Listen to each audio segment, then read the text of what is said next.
Imagine waking up tomorrow with absolutely no memory of who you were. No memories of your childhood. No memories of your family. Not even your own name. You would still exist. But the person you once were would effectively be gone. Now imagine something even stranger. What if, according to one of the world's oldest civilizations, this has already happened to you? Thousands of years ago, in ancient Mesopotamia, the Sumerians left behind thousands of clay tablets covered in cuneiform writing. Most recorded trade, laws, and kings. But others spoke of something far more mysterious: death. The soul. And a journey that didn't necessarily end when life did. Some modern interpretations of these ancient beliefs have led to a fascinating question. What if death isn't the first time you've lost your memories, but simply the latest? More than 4,500 years ago, long before ancient Greece, long before Rome, and even before the pyramids reached their final form, the Sumerians built some of humanity's first great cities. Uruk, Eridu. These weren't primitive settlements. They were thriving civilizations with writing, mathematics, astronomy, temples, and complex religious beliefs. To them, death wasn't simply the end of existence. It marked the beginning of another journey.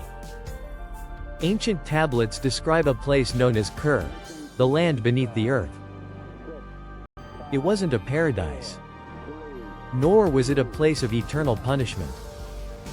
Instead, it was a shadowy world where every soul eventually arrived.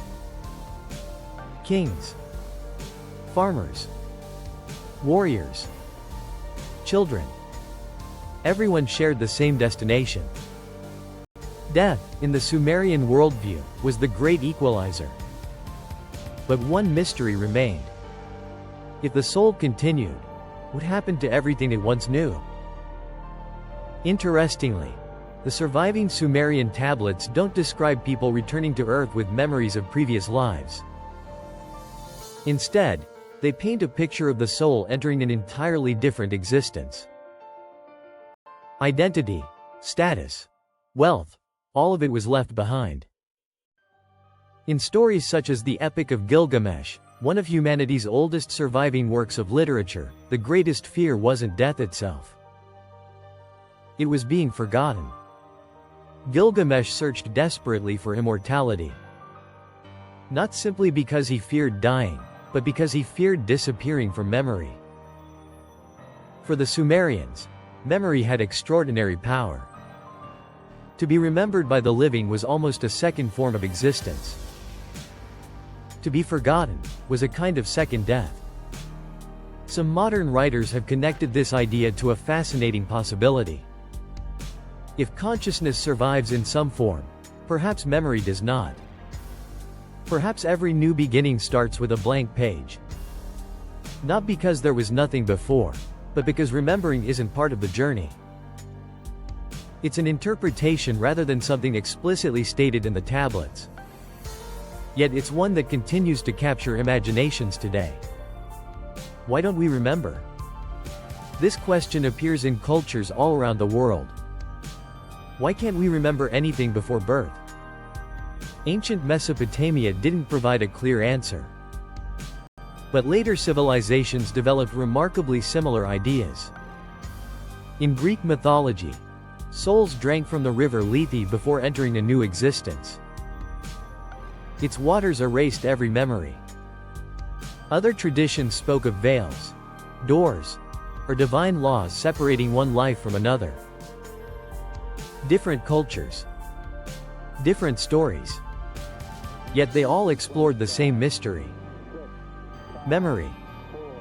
Or more precisely, its absence. Perhaps that's why questions about déjà vu, strange dreams, or unexplained feelings of familiarity continue to fascinate us. Our minds naturally search for explanations. Some turn to neuroscience, others to philosophy, others still to ancient traditions. The Sumerians may not have claimed that people returned to live another life. But they were among the first civilizations to ask profound questions about what happens after death. Questions humanity is still asking thousands of years later. Today, those clay tablets sit quietly in museums. Small pieces of baked earth. Yet within them survive ideas that have challenged humanity for over 4 millennia. What happens when we die? Does consciousness simply disappear? Or does something continue, beyond memory? The Sumerians never gave us every answer. In many ways, they left us with even better questions.